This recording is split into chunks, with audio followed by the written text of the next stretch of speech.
At my retirement party, my son-in-law grabbed the microphone and boldly declared, "Forget this, old man. I built this empire myself."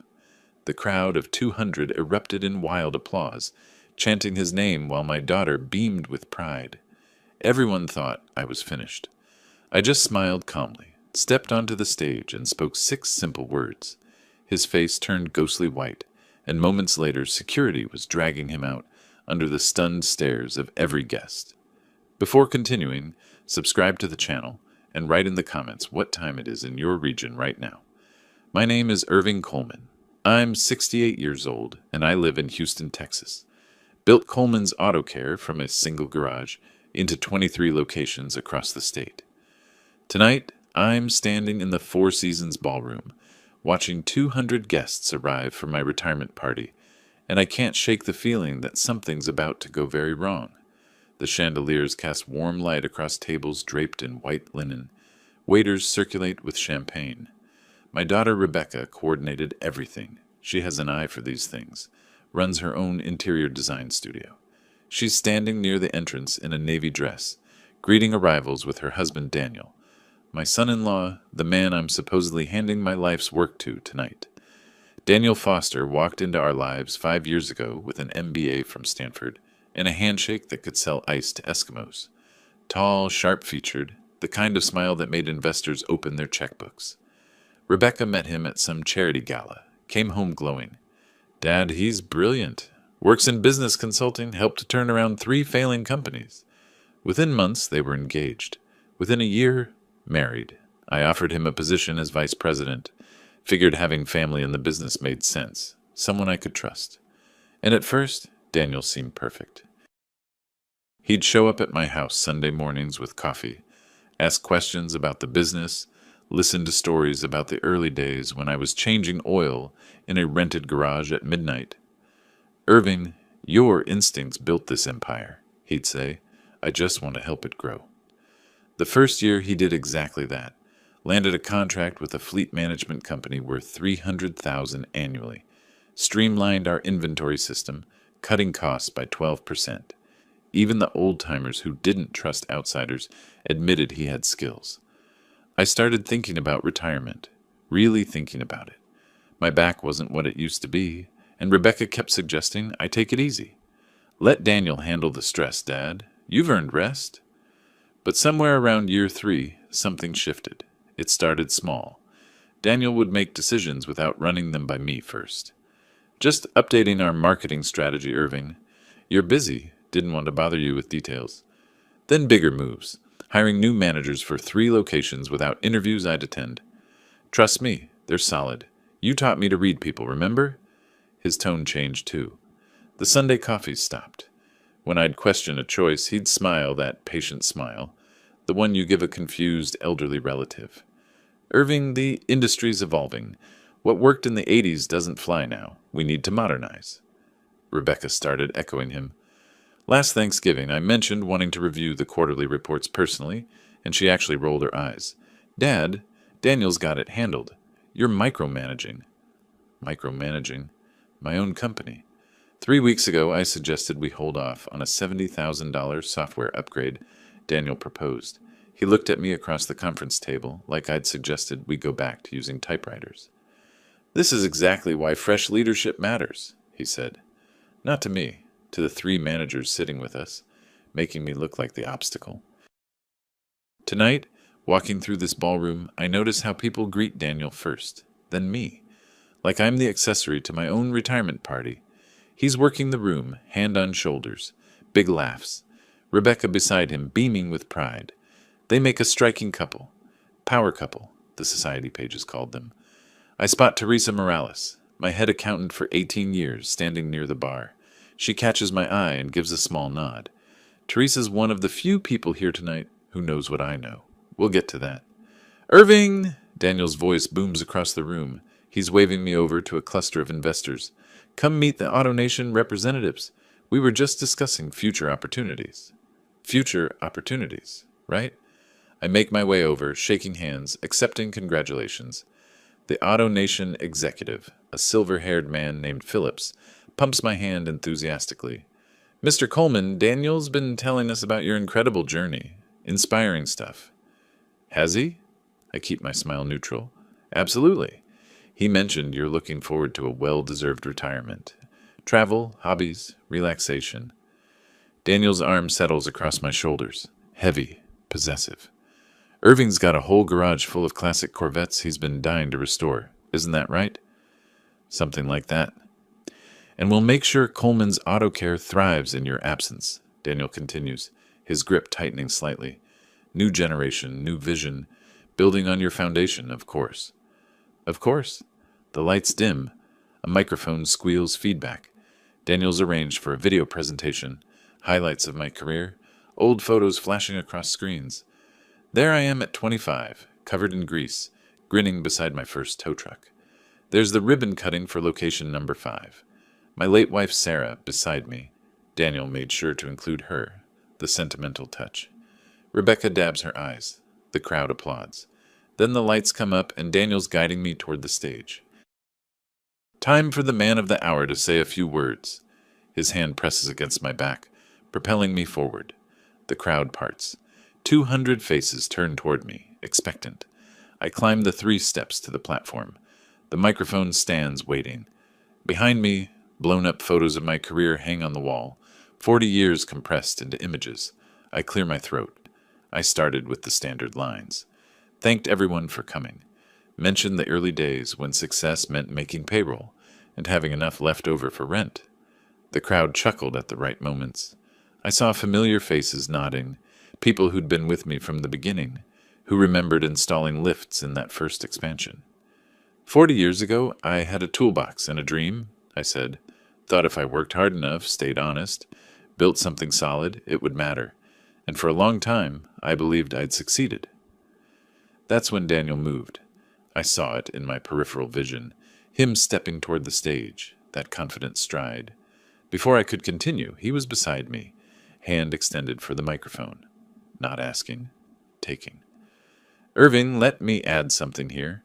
His smile dazzled the room. He didn't wait for me to hand over the mic, just plucked it from my grip. Smooth, practiced. The crowd shifted, uncertain. Daniel's voice filled the ballroom, warm and authoritative. Ladies and gentlemen, let's be honest for a moment. Irving Coleman founded this company 40 years ago, and we honor that. We absolutely honor that. He paused, letting it sink in. But the last 5 years, the growth that took us from 15 locations to 23, the contracts that doubled our revenue, the modernization that made us competitive in today's market. He turned, gesturing at me like I was a museum exhibit. That was me. That was my team. That was the new generation taking what Irving built and making it into something that actually matters in the 21st century.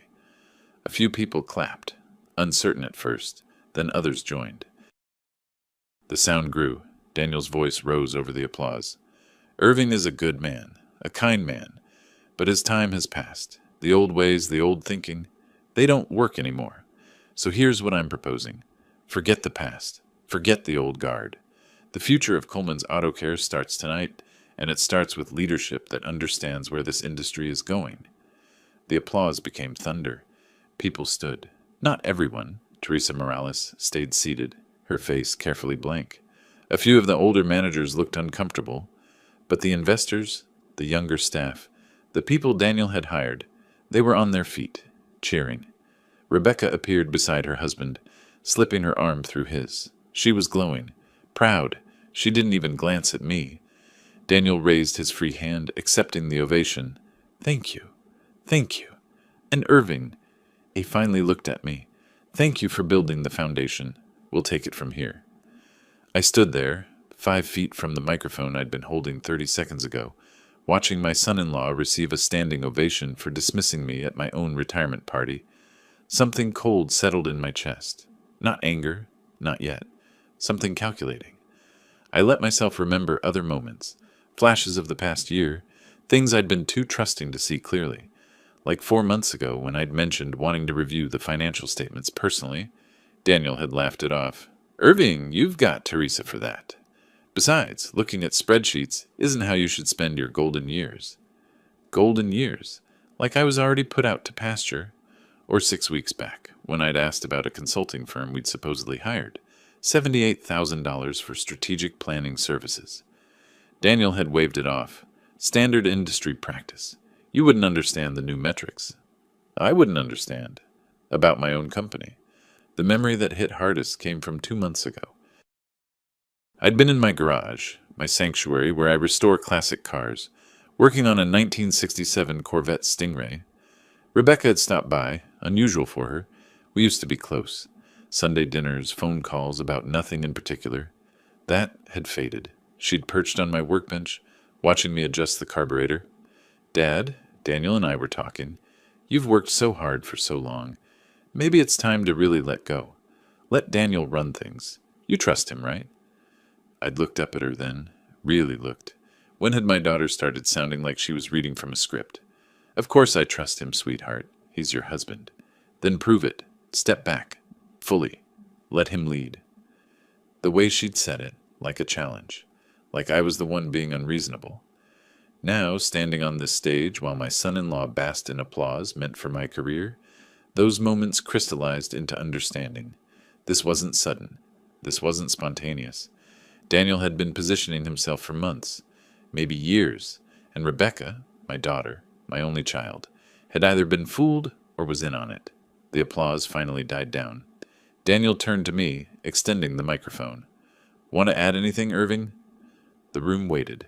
200 faces, some sympathetic, some already looking at Daniel as the real leader, some just uncomfortable with the tension. I took the microphone. Slowly, let the silence stretch. Then I smiled.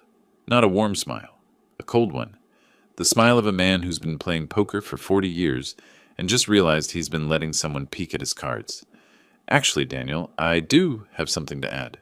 My voice came out steady, calm. But it can wait.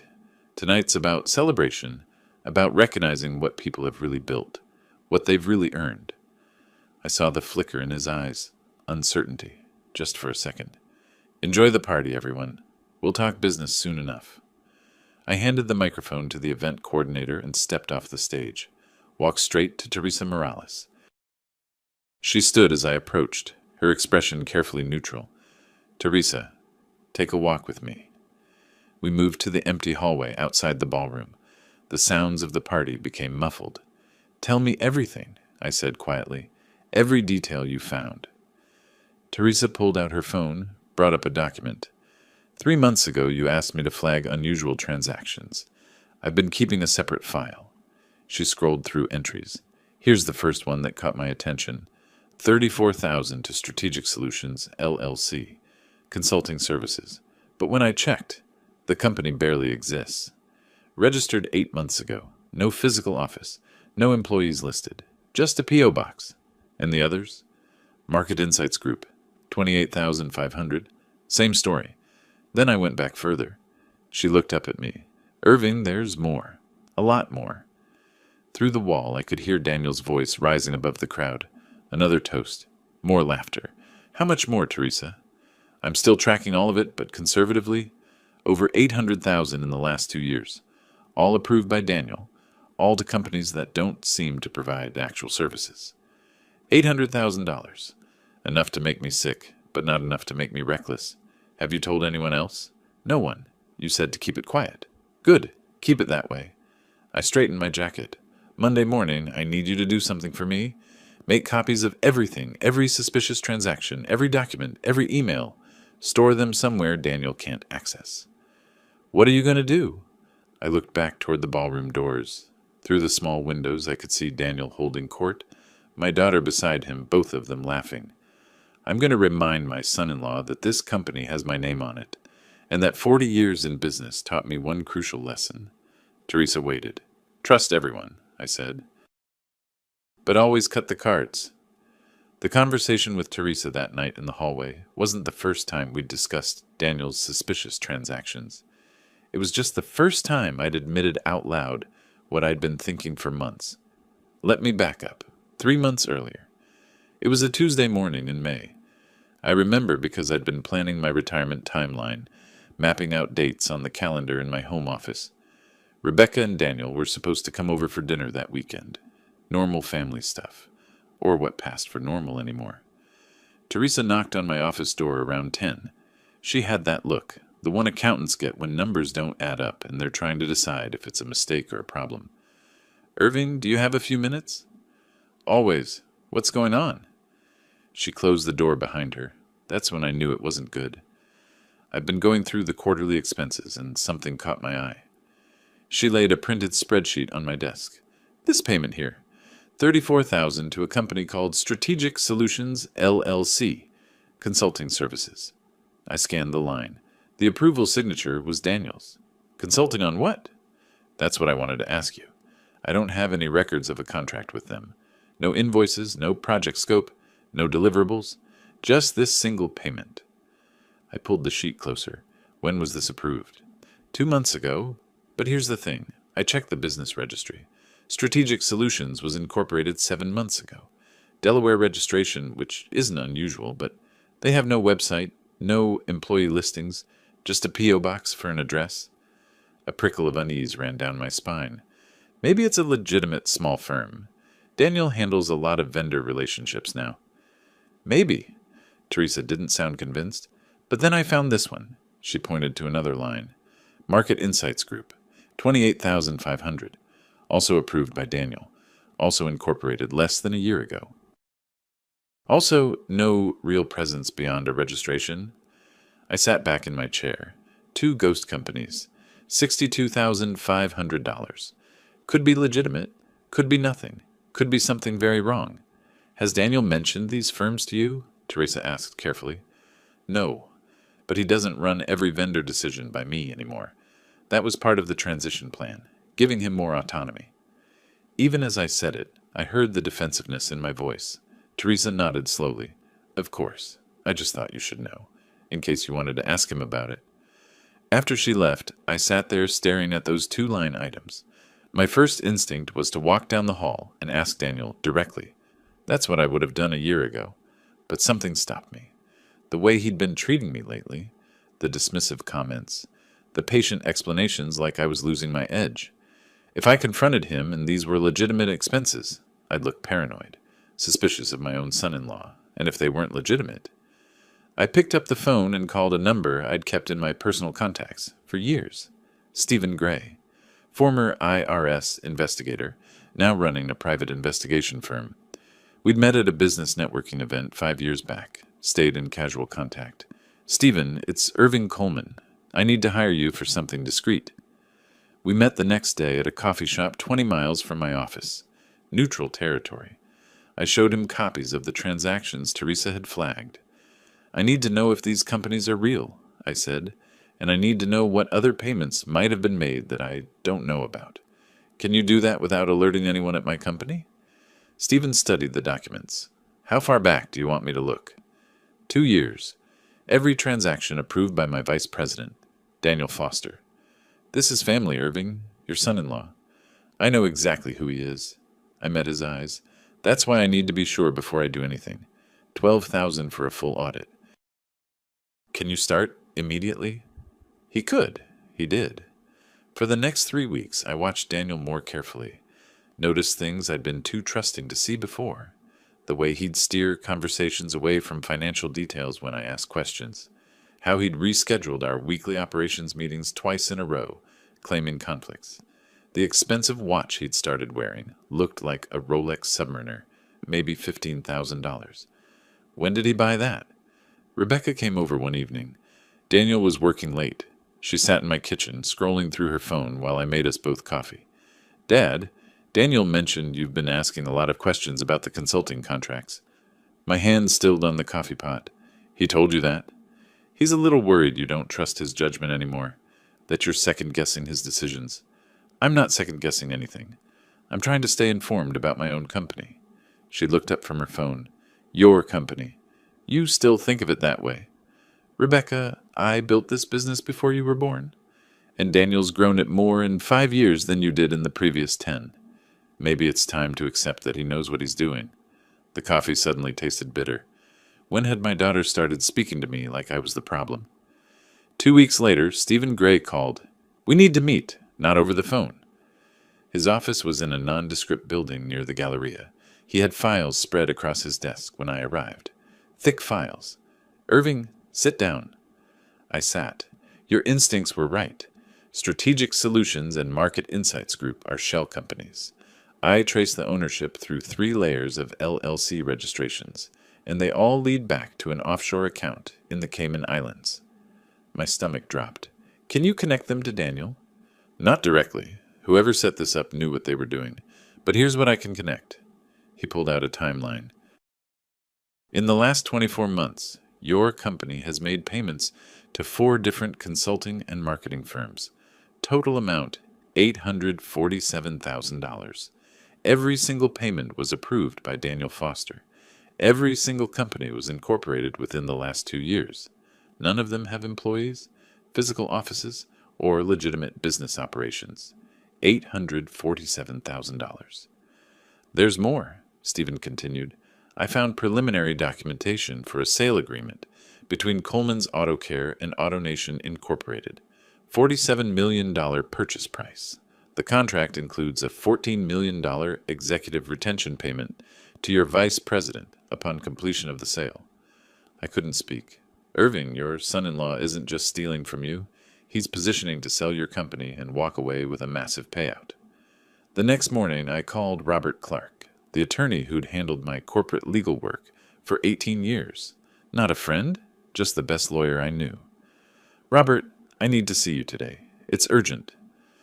His office occupied half the 45th floor of a downtown high-rise, floor-to-ceiling windows overlooking Houston. Robert was in his early 50s, sharp-eyed and methodical, the kind of lawyer who found loopholes before opposing counsel knew they existed. I spread Stephen Gray's findings across his conference table. Robert read through everything twice. When he finally looked up, his expression was grim. "This is wire fraud, money laundering, probably more charges once federal investigators dig deeper. Your son-in-law is looking at serious prison time. Can we prove it's him? With what you've got here? The circumstantial evidence is strong. He approved every payment. He's negotiating the sale that would give him a massive payout. But to guarantee a conviction, we'd need more.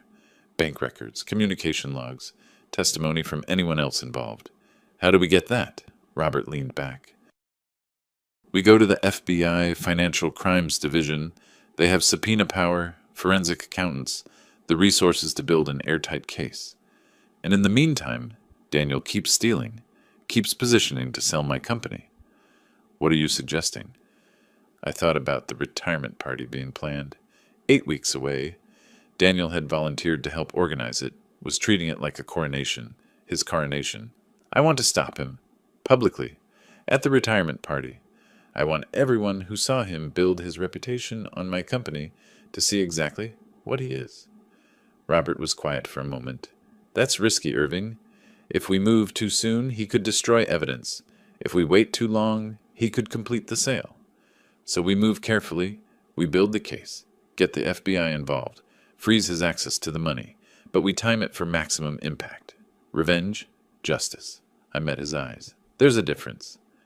Over the next 6 weeks, we executed the plan with surgical precision. Robert contacted a federal agent named Gerald Sanchez in the FBI's white-collar crime division, handed over everything Stephen had found. Gerald opened an official investigation, but agreed to hold off on any public action until we gave the signal. Teresa created duplicate copies of every financial record, every email, every document related to the suspicious transactions, stored them on encrypted drives in 3 separate locations. Even if Daniel tried to delete evidence, we'd have backups. Stephen Gray continued digging, found the offshore accounts, traced the money trail, discovered that Daniel had been siphoning funds for more than 2 years, using increasingly sophisticated methods to hide the theft. And I played my part perfectly. I became the trusting father-in-law again. Told Daniel how proud I was of his work, how confident I felt leaving the company in his hands. Let him think he'd won. It wasn't easy. Sitting across from him at management meetings, watching him present numbers that I now knew were manipulated, listening to Rebecca praise his business acumen, knowing what I knew. But I smiled, nodded, signed off on his proposals, the ones that weren't actively criminal anyway. "Irving, you seem more relaxed lately." Daniel said one afternoon about 3 weeks before the party. "I'm glad you're finally embracing retirement." "You were right," I told him. "It's time to let the new generation lead. I trust you to take care of the company." The smile that crossed his face was pure triumph. He actually believed it. 2 weeks before the party, Robert executed the legal maneuvers. I signed documents that clarified something Daniel had apparently forgotten. I'd never actually transferred company ownership to him. I'd promised to, sure, discussed it. Let him operate as though the transition was inevitable.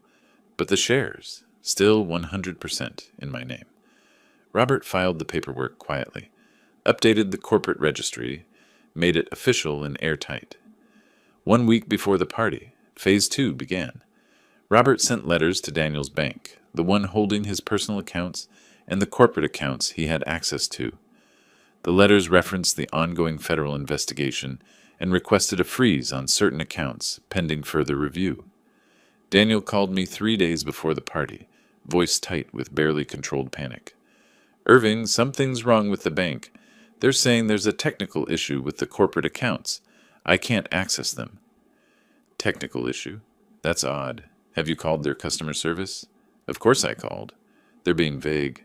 Something about security protocols and verification processes. I'm sure it'll sort itself out, Daniel. Banks have glitches all the time. But the party's in 3 days. I need to authorize final payments for the venue. The catering, I'll handle it. Don't worry. You just focus on your speech." I paused. "You're working on a speech, aren't you?" "Yeah. Been putting it together for a while now." His voice softened just a little. "I want to get the words right. Pay proper respect to your legacy while looking ahead to what's next. I'm sure it'll be something people remember." On the morning of the party, I stood in my garage, buffing the chrome on my 1967 Corvette Stingray. Normally, the mechanical work settled my nerves, but today my hands were steady for a different reason. Everything was ready. Gerald Sanchez would be there, dressed as a regular guest. Hotel security had been briefed. The evidence was assembled, accounts frozen, legal steps in place. Now it was just a matter of letting Daniel condemn himself with his own words. Rebecca called around noon. "Dad, I'm heading to the hotel a bit early to double-check the setup. Daniel's already there, making sure everything's flawless." "Good, that's perfect."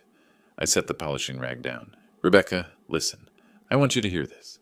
"What is it?" "No matter what goes down tonight, I love you. You're my daughter. That never changes." "Dad, you're being so dramatic. It's only a retirement party." "Right, just a party." After we ended the call, I slipped on my suit jacket. I patted my pocket, USB drive with backup evidence files, just in case. Robert held the originals. Gerald had the official copies, but I liked having my own insurance. I glanced in the mirror. 68 years old. Built a company from scratch. Raised a daughter by myself after her mother passed. Always thought I'd done things the right way. Tonight, I'd learn whether I'd also taught my son-in-law that stealing from family comes with a price. The drive to the Four Seasons took 20 minutes. I parked in the underground garage and rode the elevator up to the ballroom level. You could already hear the party starting. Murmured voices, laughter, the soft clink of glasses. Gerald Sanchez stood near the bar, blending in perfectly in his dark suit. We'd never met face to face, but Robert's description matched. Mid-50s, graying at the temples, the kind of face that disappeared in a crowd. Our eyes met, gave the smallest nod. Daniel appeared beside me, grinning wide. "Irving! The guest of honor arrives. Come on, people are waiting to see you." He guided me into the ballroom. All those faces turning toward us. Toward him, really. They'd already made their choice about who mattered, but that was about to change. "Tonight's going to be special," Daniel said quietly, his hand on my shoulder. "A real turning point," I smiled. "You have no idea." The next 2 weeks were a masterclass in performance. I played the grateful father-in-law perfectly, praised Daniel at every opportunity. When he presented the finalized party plans, I put my hand on his shoulder and said, "You've done an amazing job, son. I'm proud of you." The word son made him glow. He actually believed it. Meanwhile, Robert Clark was filing motions. Teresa was copying files. Stephen Gray was coordinating with Gerald Sanchez, feeding him everything we'd found.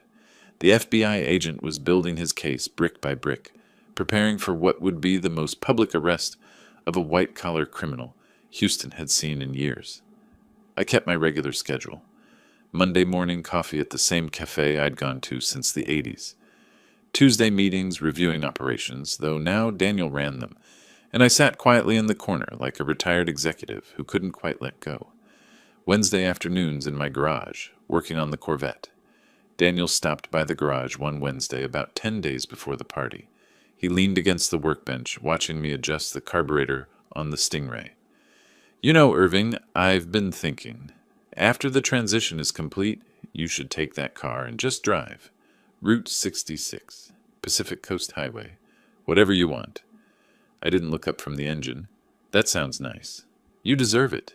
You've built something incredible. Now it's time to enjoy the fruits of your labor." The irony was so thick I could taste it. He was talking about me enjoying retirement, while he was planning to sell my company and disappear with close to $1 million of stolen money. I tightened a bolt. "What about you, Daniel? What are your plans once you're running things?" "Growth, expansion, maybe open locations in Louisiana, New Mexico. Take Coleman's Auto Care National." He paused. "Actually, I've been in talks with AutoNation about a partnership. Could be huge." "Partnership?" I kept my voice mild, curious. "Well, potentially more than that. They're interested in acquiring regional chains, building a network. The offer they mentioned would make us both very wealthy men." "How wealthy?" "High 8 figures, maybe 9. He grinned. "But that's down the road. First, we need to make sure the transition goes smoothly." I straightened up, wiped my hands on a rag, looked him in the eye. "Daniel, I want you to know something.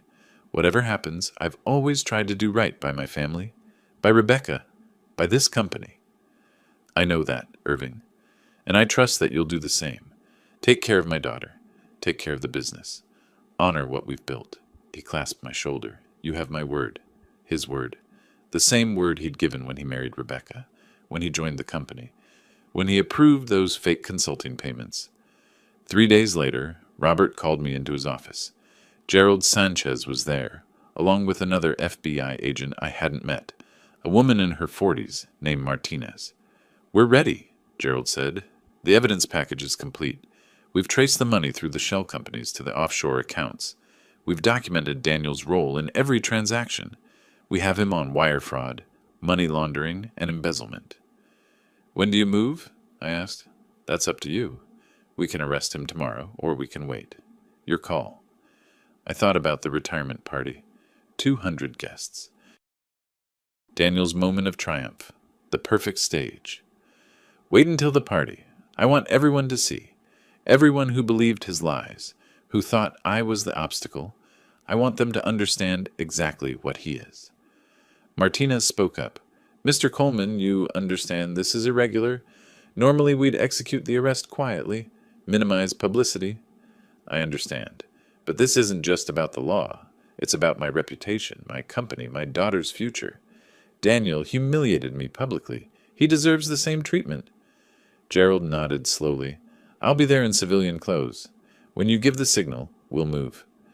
"What's the signal?" Robert asked. I thought about it. "When I say the words, 'check your accounts,' that's when you approach." The morning of the party, I woke up early. Couldn't sleep anyway. Made coffee, sat in my kitchen watching the sun rise over Houston. In a few hours, everything would change. Around 10, I went to the garage. The Corvette was gleaming. Perfect. I'd spent months restoring it, getting every detail right. Something about the precision of mechanical work calmed me. You could see cause and effect clearly. Turn this bolt, adjust that valve, and the engine runs smoother. If only people were that straightforward. My phone rang. Rebecca. "Dad, just confirming you'll be at the hotel by 6. Daniel wants to do a final walkthrough with you before guests arrive." "I'll be there." "Are you okay? You sound tired." I almost told her then, almost warned her what was coming. But she'd chosen Daniel's version of reality over mine. She needed to see the truth for herself. "Just a big day, sweetheart. A lot of memories. It's going to be beautiful. Daniel's worked so hard to make it perfect." "I'm sure he has." At noon, Daniel showed up at my house, unannounced, which he never used to do. He was wearing a new suit. Looked like Armani. Probably $3,000. Where did he get the money for that? Oh, right. My company. Irving, big day. You ready for tonight? As ready as I'll ever be. He stepped into my foyer, looking around like he owned the place. Maybe in his mind he already did. I wanted to run through my speech with you, make sure the tone is right. We sat in my study. He pulled out note cards. I open with gratitude. Thank everyone for coming. Then I transition to your legacy, the foundation you built. Then I pivot to the future, to innovation, to what's next. He looked up. What do you think? Sounds like you've got it all planned out. I do. This is important, Irving, not just for the company, but for Rebecca and me. Our future, our family. Family. He kept using that word. There's just one thing, Daniel. What's that? Make sure your phone is charged. You might need it tonight. He laughed. For photos? Yeah, Rebecca already reminded me. She wants tons of pictures. Right, photos. He left around 2. I spent the next hour going over everything with Robert on the phone. The documents were ready. The accounts were frozen. Gerald would be positioned near the stage. Hotel security had been briefed. They thought it was a medical emergency protocol, didn't know the real reason. Everything was in place. I showered, dressed in my best suit. Navy blue, the one I'd bought for Rebecca's wedding. Fitting, somehow. In my pocket, I placed the USB drive with copies of all the evidence. Just insurance. The drive to the Four Seasons felt longer than usual. Traffic was light, but my mind was racing, thinking about Rebecca, about whether I should have handled this differently, whether I should have confronted Daniel privately, given him a chance to confess, to make things right. But then I remembered him on that stage at the investor meeting, dismissing my concerns in front of my own managers. Remembered the contempt in his voice when he called my methods outdated. Remembered $847,000 stolen over 2 years. Number, he'd made his choices. Now he'd face the consequences. I pulled into the hotel parking garage at 5:30. The party started at 7, but Daniel wanted us there early for final preparations. I took the elevator to the ballroom level, walked into controlled chaos. Event staff were arranging tables. The catering crew was setting up the buffet. A tech team was testing the sound system. And there, in the middle of it all, was Daniel, directing everything like a maestro conducting an orchestra. He saw me and waved. Irving, perfect timing. Come see what we've put together. The ballroom looked spectacular. White and gold theme, elegant without being ostentatious. Photographs of my career blown up and mounted on stands around the room. A stage with a podium. 2 microphones. Professional lighting. This must have cost a fortune, I said. Only the best for you. Daniel grinned. Besides, it's an investment. Everyone important in Houston's automotive industry will be here tonight. Good for business. Good for his business, he meant. The business he was planning to sell. Rebecca arrived 10 minutes later, stunning in a navy dress that matched her eyes. She hugged me. Dad, are you excited? More than you know, sweetheart. She and Daniel conferred about last-minute details. I stood to the side, watching them work as a team. They looked happy, connected. It made what was coming even more complicated. At 6:15, a man I recognized as Gerald Sanchez walked in wearing a dark suit and tie. He looked like any other early guest, successful, professional, unremarkable. Our eyes met briefly. He gave the smallest nod, then moved to the bar area, positioning himself with a clear view of the stage. Guests started arriving at 6:30. First the business associates, then friends, then employees. By 7, the room was filling up. I greeted people, shook hands, accepted congratulations. Everyone kept telling me how much I'd miss work, how retirement would be an adjustment. If they only knew what was about to happen. Daniel was in his element, working the room. I watched him charm the AutoNation executives, laugh with the investors, pose for photos with employees. He'd positioned himself as my successor so effectively that people genuinely believed he'd earned it. At 7:30, the lights dimmed for the video presentation. My career in pictures and video clips. There was genuine emotion in the room. I'd employed many of these people for decades, been part of their lives. When the lights came back up, Daniel guided me toward the stage, his hand on my back, confident and proprietary. We climbed the steps together. He handed me the microphone. "Ladies and gentlemen," I began, "thank you all for being here tonight." The crowd quieted.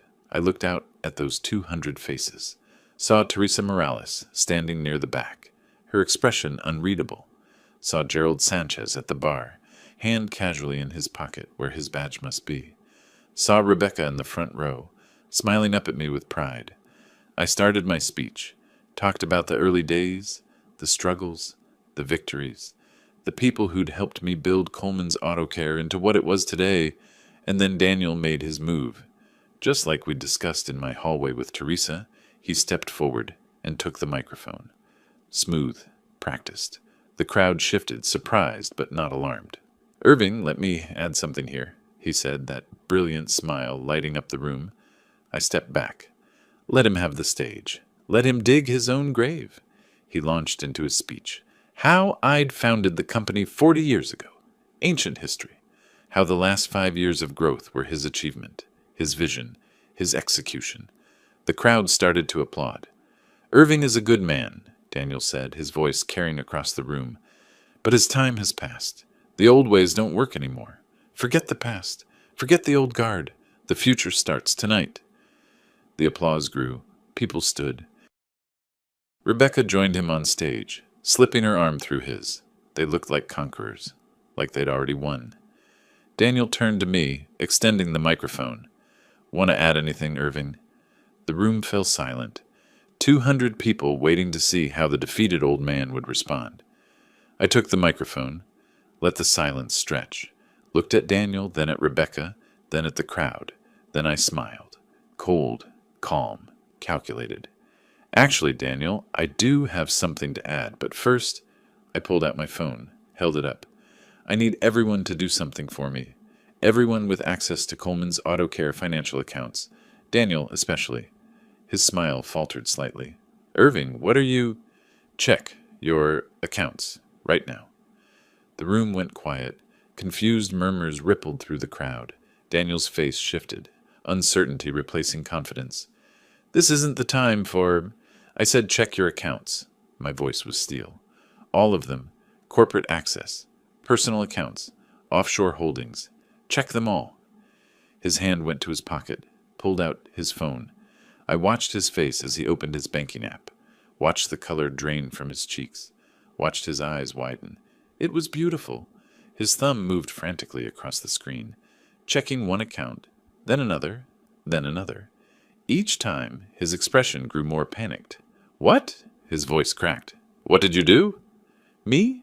I didn't do anything, Daniel. I just made some calls, had some conversations, with my lawyer, with my accountant, with some very interested federal agents." The room was dead silent now. Gerald Sanchez was moving through the crowd, getting closer to the stage. Daniel looked up at me, his face the color of old concrete. "You can't. This is $847,000. I spoke clearly, making sure everyone could hear. "That's how much you stole from this company over the last 2 years, using fake consulting firms, shell companies, offshore accounts. You thought I wouldn't notice, thought I was too old, too trusting, too stupid to see what you were doing." Rebecca's hand dropped from Daniel's arm. "Dad, what are you talking about?" "Your husband is a thief, sweetheart. He's been embezzling from Coleman's Auto Care since the day I gave him financial authority, and he was planning to sell the company to AutoNation for $47 million, pocket $14 million in executive compensation, and disappear." Daniel's phone slipped from his hand, clattered on the stage. "That's not... You don't... This is a misunderstanding." Gerald Sanchez reached the stage steps, pulled out his badge. "Daniel Foster, I'm Special Agent Gerald Sanchez, FBI. We need to have a conversation." The look on Daniel's face was everything I'd imagined, and more. Total shock, disbelief, then panic. Pure animal panic. His eyes darted around the room, looking for an exit, but hotel security had already moved to block the doors. "This is insane!" His voice rose, desperate. "Irving, tell them this is a mistake. Rebecca, tell them." But Rebecca was staring at me, tears streaming down her face. "Dad, is this true?" I held her gaze. "Every word." Daniel's legs seemed to buckle. He grabbed the podium for support. "I can explain. The money, It was investments. For the company. You don't understand the new economy. I understand theft, I said quietly. I understand betrayal, and I understand that you're done. Gerald was on the stage now. Mr. Foster, you have the right to remain silent. And just like that, my son-in-law's perfect world collapsed. The ballroom erupted in chaos. Voices overlapping, people standing, phones coming out to record what was happening. The AutoNation executives looked mortified. My longtime employees looked stunned. And Daniel looked like a man watching his entire life implode in real time. You have the right to an attorney, Gerald continued, his voice professional and calm. If you cannot afford an attorney, one will be provided for you. Daniel's mouth opened and closed like a fish gasping for air. No sound came out. His hands were shaking so badly he couldn't seem to control them. Rebecca stumbled backward, away from him, away from me. Her face was a portrait of betrayal and confusion. Dad, this can't be real. Tell me this isn't real. I'm sorry, sweetheart. I wish it wasn't. Mr. Foster, Gerald said firmly, I need you to come with me. We can do this quietly, or... No! Daniel's voice cracked. He spun toward the crowd, desperation bleeding from every pore. This is a setup. Irving's been trying to push me out for months. He can't accept that I'm better at running his company than he ever was. The room went deathly quiet. I stepped closer to the microphone. Daniel, stop. You're only making this worse. Worse? He laughed, high and manic. You've ruined me. In front of everyone. My career, my reputation. You ruined yourself. My voice cut through his panic like a knife. The moment you registered that first fake company. The moment you transferred the first $1. You made choices, Daniel. Now you face consequences. He turned to Rebecca, grabbing her arm. She flinched. Tell your father he's wrong. We're a team, remember? We've built this together. She pulled away from him. Don't touch me. Rebecca, please. How much? Her voice was barely a whisper. How much did you steal? It wasn't stealing. It was strategic repositioning of assets. If Irving had just listened to my vision... How? Much. Daniel's jaw clenched. The numbers inflated. It's not as bad as he's making it sound. I pulled the USB drive from my pocket, held it up. $847,000, Rebecca. Documented in detail. Bank transfers. Fake invoices. Shell company registrations. All approved by your husband. All traceable back to offshore accounts in his control. She swayed. Teresa Morales moved through the crowd, caught her elbow, steadied her. Daniel's eyes locked on the USB drive, then on me, and something shifted in his expression. The desperation gave way to cold calculation, the mask slipping back into place. You think you're so smart, Irving? Think you've won, but you have no idea what you've done. Is that a threat? It's a fact. I know things about Coleman's Auto Care, things that could hurt the company. Destroy it, even. You want to play this game? Fine, but don't pretend you're the hero here. Gerald stepped between us. Mr. Foster, that's enough. Let's go. 2 hotel security guards moved in. Daniel looked at them, at Gerald, at the crowd. His eyes found the AutoNation executives. Tell them, he shouted at Phillips. Tell them about our deal, the $47 million purchase agreement. Irving's blocking it because he's a jealous old man who can't accept progress. Phillips stood up, his face carefully neutral. Mr. Foster, given tonight's revelations, AutoNation will be withdrawing from all negotiations. Our legal team will be in touch. The blood drained from Daniel's face again. No, you can't. That deal was solid. I worked for months. You worked for months to set yourself up, I said, to pocket $14 million and leave my company to deal with the fallout. AutoNation's already been informed.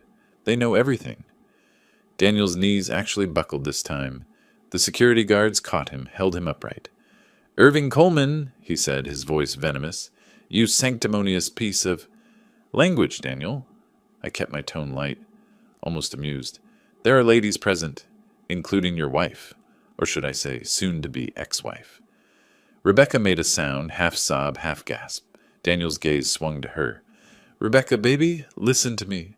Your father's been planning this for weeks. He's manipulating you, making me look bad because he can't stand that I'm more successful than...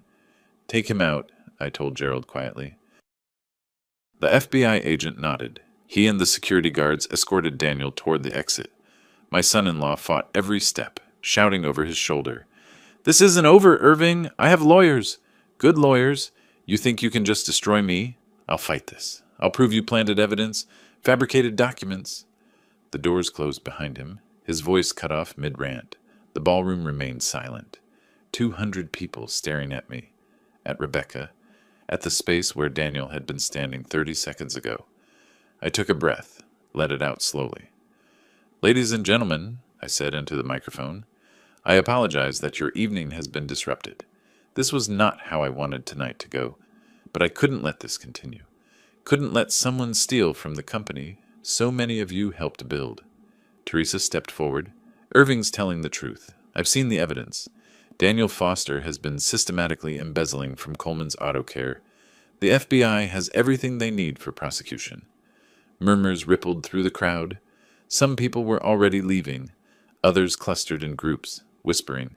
The AutoNation executives were gone, probably calling their lawyers.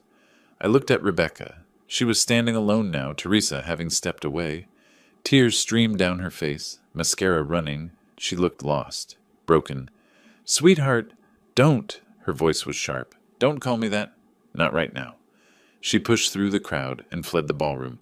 I started to follow, but Robert Clark appeared at my elbow. "Let her go, Irving. She needs time to process. She's my daughter, and she just watched her husband get arrested at your retirement party. Give her space." He was right. I knew he was right. But every instinct screamed to go after her, to explain, to make her understand. The party was over. People were leaving quickly now, avoiding eye contact. A few longtime employees came up to shake my hand, murmur support, but mostly people just wanted to escape the awkwardness. Within 30 minutes, the ballroom was nearly empty. Just me, Robert, Teresa, and a few staff cleaning up the aftermath. I sat down at one of the tables, suddenly exhausted. "You did the right thing," Teresa said softly. "Then why does it feel so awful?" I didn't sleep that night.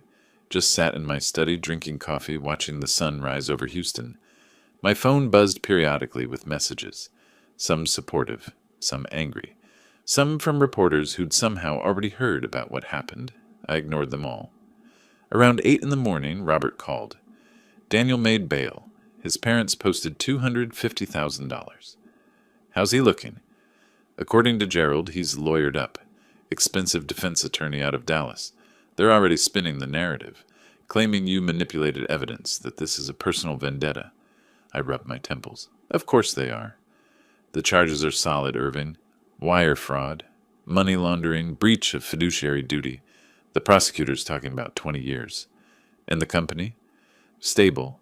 Teresa's been fielding calls all morning. Some clients want reassurance, but nobody's pulling contracts. Your reputation's holding." Small comfort. "What about Rebecca?" Silence on the other end. Then, "She's not answering her phone.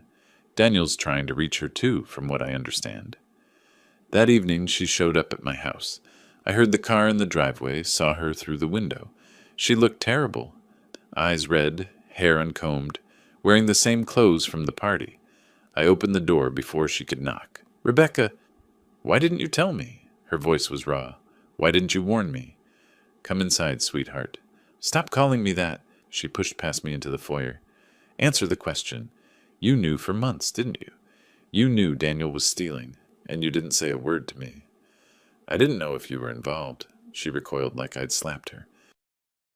"You thought I was helping him steal from you?" I didn't know what to think. You'd been defending him, criticizing me, taking his side every time we disagreed. "Because he's my husband, was my husband." She wrapped her arms around herself. "I believed him when he said you were holding the company back, that your methods were outdated, that he was the one making things successful. And now? Now I don't know what to believe." She sank onto my couch, looking small and lost. "He's been calling, texting, saying you set him up, that the evidence is fake, that you're jealous of him." I sat down across from her, pulled out a folder I'd prepared. "These are copies of everything we found.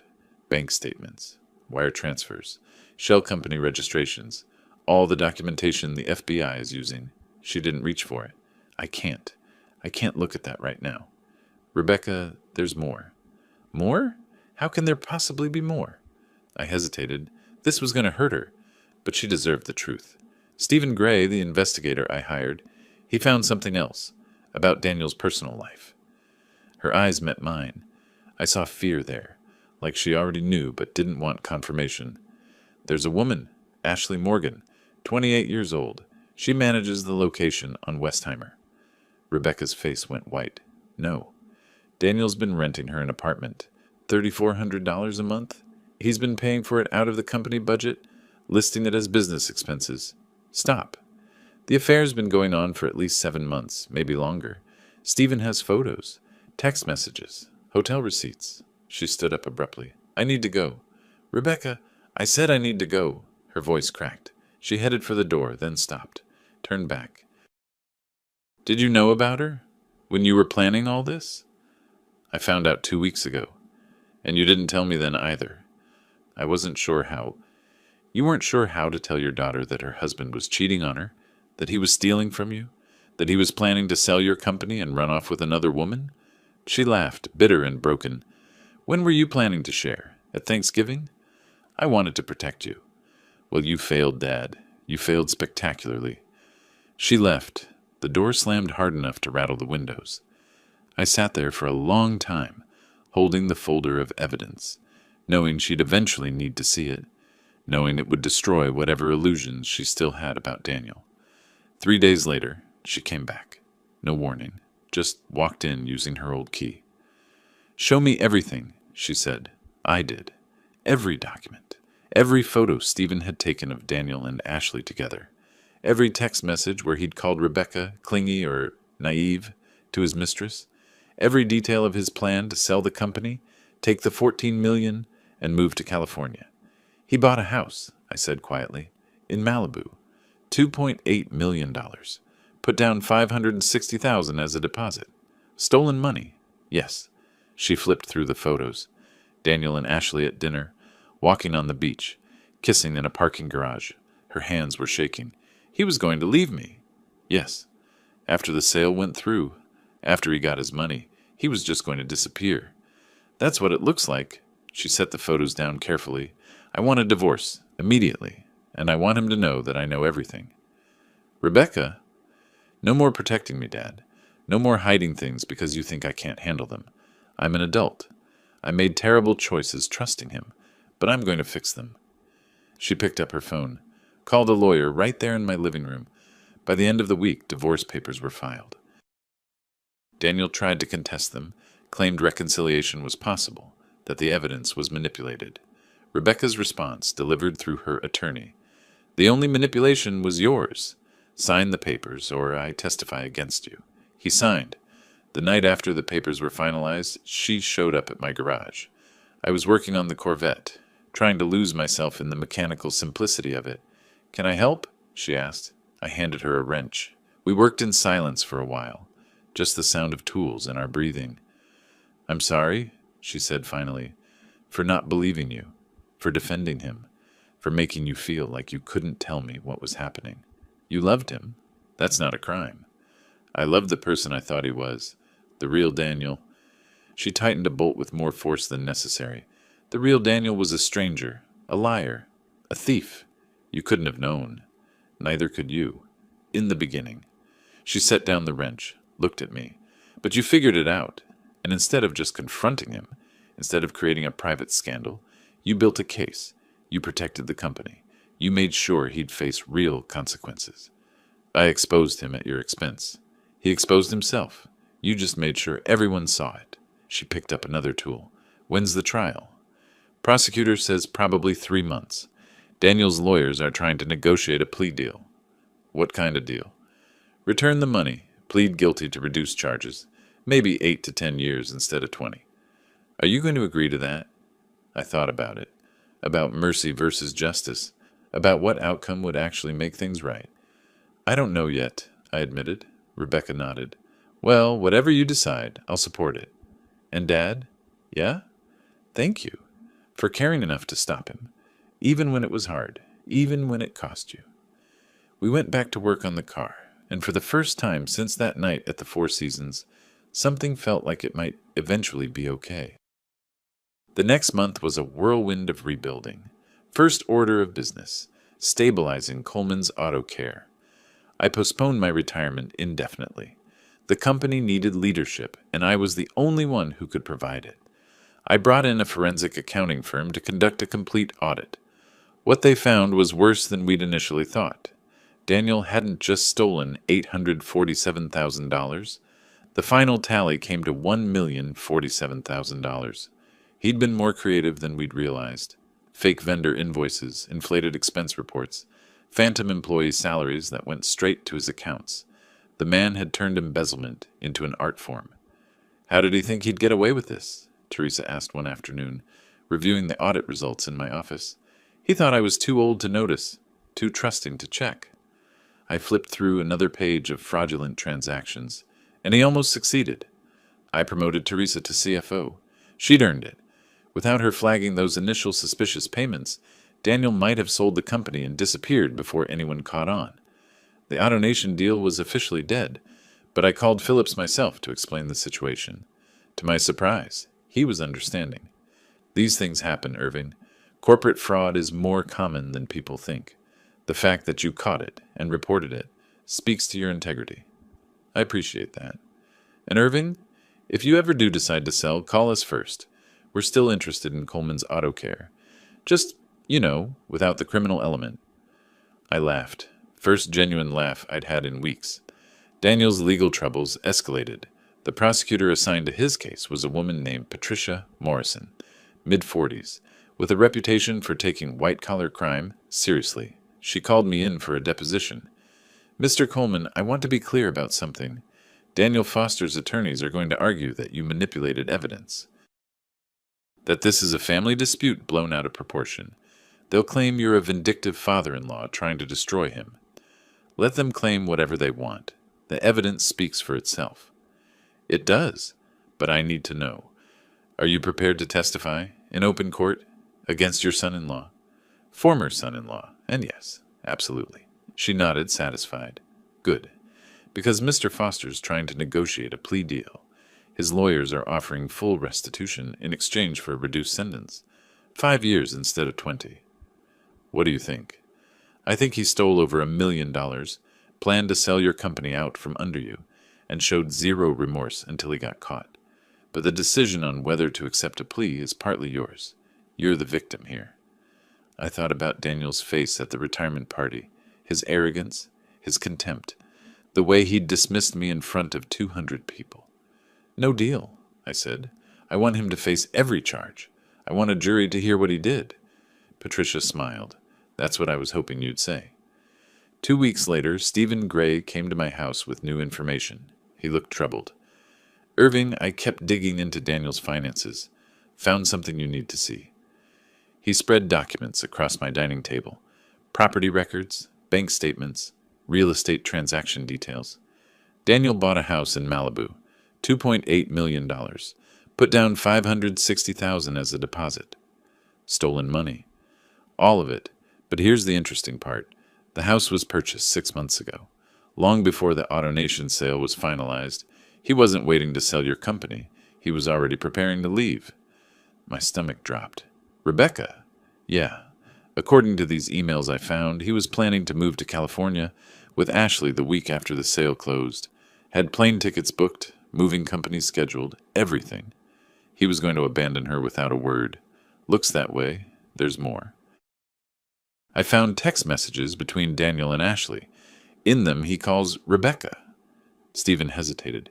He calls her clingy and naive. Says she's useful for now, but won't be a part of the future. I felt rage building in my chest. Cold, focused rage. Does Rebecca know about this? Not yet. I wanted to check with you first. She needs to know. She deserves to know exactly who she married. That evening, Rebecca came over for dinner. We'd been doing that more often, trying to rebuild what Daniel had damaged. After we ate, I showed her what Stephen had found. She went pale reading the messages, then red, then pale again. I was just a convenience, she said quietly, a way into the company, a credential to make him look trustworthy. I'm sorry, sweetheart. Don't be." She set down the papers with surprising calm. I needed to see this. Needed to understand that the man I loved never actually existed. It was all performance. The trial's in 2 weeks. The prosecutor wants to use some of this as evidence of premeditation. Shows he was planning the fraud and the exit strategy simultaneously. Use all of it. Her voice was steel. I want everyone to know what he is. The trial began on a Tuesday morning, Federal Courthouse, downtown Houston. I sat in the gallery with Rebecca on one side, Robert Clark on the other. Across the aisle, Daniel sat with his expensive legal team, wearing a perfectly tailored suit that probably cost $5,000. Stolen money, I thought. Everything about him is stolen. The prosecution presented their case methodically. Financial records, expert testimony, FBI forensic analysis. Patricia Morrison built her case brick by brick, showing the jury exactly how Daniel had constructed his scheme. When it was my turn to testify, I walked to the stand with my head high. Daniel's lawyer, a slick operator named Brennan, tried to rattle me. "Mr. Coleman, isn't it true that you resented your son-in-law's success?" "No." "That you felt threatened by his modernization efforts?" "No." "That you searched for evidence against him because you wanted to maintain control of your company?" "I searched for evidence because my accountant found suspicious transactions. I followed the facts. The facts led to your client's fraud." Brennan tried another angle. "Your daughter, Rebecca, has filed for divorce from Mr. Foster. Isn't this all just family drama?" I looked at Daniel. He was staring at the table, jaw clenched. "My daughter filed for divorce when she learned her husband had been stealing from my company, cheating on her with another woman, and planning to abandon her in California. That's not drama. That's common sense." The jury looked at Daniel. Several of them shook their heads. When Patricia called Rebecca to testify, I watched Daniel's face. He looked nervous for the first time since the trial began. Rebecca took the stand, poised and clear-eyed. She described how Daniel had manipulated her, used her to gain access to the company, convinced her that I was the problem, not him. "Did you have any knowledge of his fraudulent activities?" Patricia asked. "None. I trusted him completely. That was my mistake." "And when did you learn about his relationship with Ashley Morgan?" "When my father showed me the evidence, along with proof that Daniel had been planning to leave me for months." Daniel's lawyer objected. The judge overruled. The trial lasted 6 days. The jury deliberated for 4 hours. Guilty on all counts. Daniel's face when the verdict was read was something I'll remember for the rest of my life. All the arrogance drained away in an instant. His shoulders slumped forward like someone had cut his strings. His mouth opened, but no sound came out. Just this small, strangled gasp. His lawyer gripped his arm, probably worried he'd collapse right there. I felt no triumph in that moment. Just a cold satisfaction that justice had been served. Sentencing came 2 weeks later. The courtroom was packed. Press in the back rows, sensing blood in the water. Rebecca sat beside me, her hand in mine. The judge was a stern woman in her 60s named Catherine Reeves. She'd reviewed all the evidence, read the victim impact statements, considered the arguments from both sides. "Mr. Foster," she said, looking down at Daniel from the bench, "you were given a position of trust and responsibility. You used that position to systematically defraud the company that employed you, to betray the family that welcomed you, and to enrich yourself at others' expense." Daniel stood there, head bowed. His lawyer had advised him to look remorseful. He was trying. Failing, but trying. "The prosecution has recommended 20 years.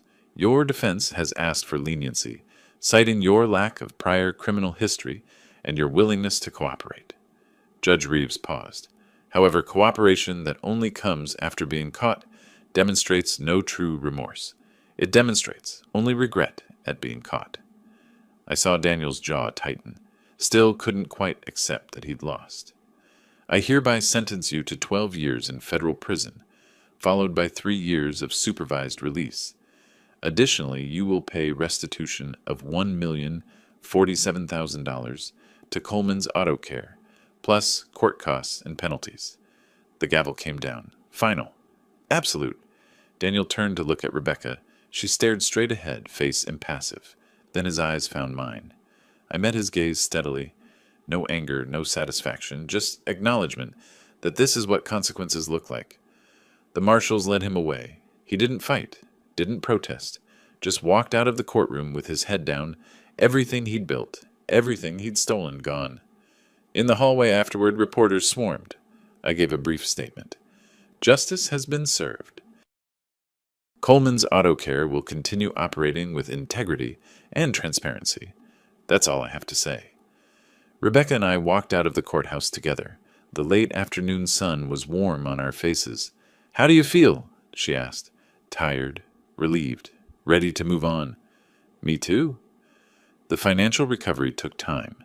The government had seized Daniel's offshore accounts, the Malibu house, everything they could trace back to stolen funds. We eventually recovered about $600,000. Not everything, but enough. I officially postponed my retirement. Told the board I'd stay on for at least 2 more years to ensure stability. Teresa, as CFO, was doing excellent work. I started grooming her for a bigger role. "Irving, are you thinking what I think you're thinking?" she asked one day. "If you're thinking that you'd make an excellent CEO when I actually do retire, then yes." She laughed. "I'm thinking VP first. Maybe work my way up." Smart. I like smart. Rebecca moved back into my house temporarily, said she needed time to figure out what came next. Her design business was thriving. Turned out removing the toxic influence from her life did wonders for her creativity. We fell into a comfortable routine. Dinner together a few times a week. Weekend mornings working on the Corvette. Slowly rebuilding trust. One Saturday morning, about 6 weeks after the sentencing, I was in the garage polishing the Stingray's chrome. The car was nearly finished, just some final detail work remaining. Rebecca came in carrying 2 cups of coffee, handed me one. "Looking good," she said, running her hand along the hood. "Getting there. Should be road ready in a month or so." She was quiet for a moment. Then, "Dad, I'm sorry. For not believing you. For defending him. For making you feel like you couldn't trust me with the truth. We've been over this, sweetheart. You don't need to keep apologizing." "I know. But I need to say it until I believe you've forgiven me." I set down the polishing cloth, looked at my daughter, really looked at her. She was stronger now, harder in some ways, but in a good way, the kind of strength that comes from surviving something terrible. "There's nothing to forgive. You trusted someone you loved. That's not a character flaw. That's being human." She smiled, eyes watering. "When did you get so wise? When I had to learn the hard way that the people you trust most can sometimes hurt you the worst? But also that some things, family, integrity, the truth, those are worth fighting for, no matter the cost." We worked on the car together in comfortable silence. Outside, I could hear birds singing, the sound of my neighbor mowing his lawn, normal, peaceful sounds. "You know what I learned?" Rebecca said suddenly. "What's that?" "Trust is like this car. You can break it, damage it badly. But if you're willing to put in the work, if you care enough to fix what's broken piece by piece, you can restore it, maybe even make it better than it was before." I smiled. That's exactly right. 2 months later, I took the Corvette out for its first real drive since the restoration. Rebecca came with me. We drove out of Houston, found some open road, and just flew. The engine purred perfectly. The steering was tight and responsive. Everything worked exactly as it should. "This is incredible, Dad," Rebecca shouted over the wind. I grinned. Felt younger than I had in years. When we got back, the car gleaming in my garage once again, I realized something. The restoration hadn't just been about the Corvette. It had been about everything. The company, my relationship with Rebecca, my own sense of self-worth. Daniel had tried to tear it all down, but piece by piece I'd rebuilt it. Stronger, better, true. A few weeks after that, Teresa came to me with news. "Daniel's appealing the sentence. His lawyers are claiming judicial bias. Will it work?" Robert says no. "The evidence was too solid, the trial too clean. He's grasping at straws." I nodded, unsurprised. "Let him try. He'll fail. Same as he failed at everything else." "You know," Teresa said carefully, "a lot of people would have just confronted him privately, made him repay the money, fired him quietly, avoided all the publicity. And he would have done it again to someone else, or claimed I forced him out unfairly, or convinced Rebecca I was lying." I shook my head. "No, He needed to face real consequences. Public consequences. That's the only way this ends right. She smiled. I'm glad you're staying on. The company needs you. The company needs both of us. And in 2 years, when I hand you the CEO position, it'll need you even more. I'll be ready. I believed her.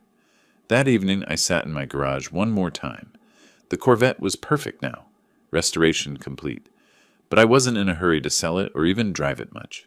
It had served its purpose, given me something to focus on, to rebuild, to make whole again. Rebecca joined me, bringing dinner.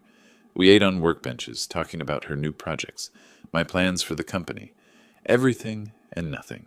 Dad, she said as she was leaving, I'm proud of you, for not letting him destroy what you built, for having the courage to do what was right even when it was hard.